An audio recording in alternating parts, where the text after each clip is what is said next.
सापळा, 34 गोवंशीय बैलांची तस्करी उधळली।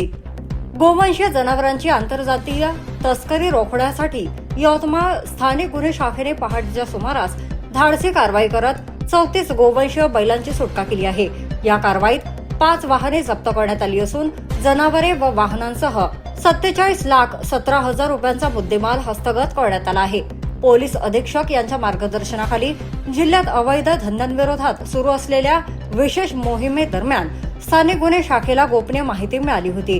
चंद्रपूर जिल्ह्यातील विविध बाजारांमधून गोवंशीय बैलांना वाहनांमध्ये भरून मुकुटबंद पोलीस ठाण्याच्या हद्दीतील राजूर गोटा मार्गे पैनगंगा नदी ओलांडून तेलंगणा राज्यात कत्तलीसाठी नेले जाणार असल्याची माहिती पोलिसांना मिळताच विशेष पथकाने पहाटे सापळा रचला।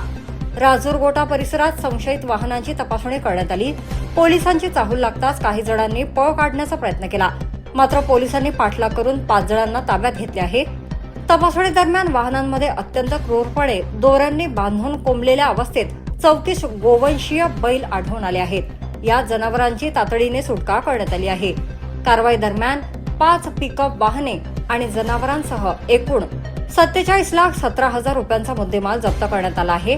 प्राथमिक चौकशीत ताब्यातील आरोपींनी तेलंगणातील काही व्यापाऱ्यांच्या सांगण्यावरून ही तस्करी केल्याची माहिती दिल्याचे पोलिसांनी सांगितले। या प्रकरणातील इतर फरार आरोपींचा शोध सुरू असून त्यांच्या विरोधातही कायदेशीर कारवाई करण्यात आली आहे।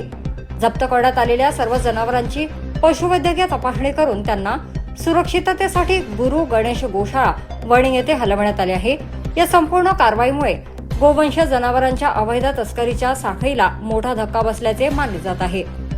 ही कारवाई पोलीस अधीक्षक यांच्या मार्गदर्शनाखाली स्थानिक गुन्हे शाखा व मुकुटबंद पोलीस ठाण्याच्या संयुक्त पथकाने यशस्वीपणे पार पाडली।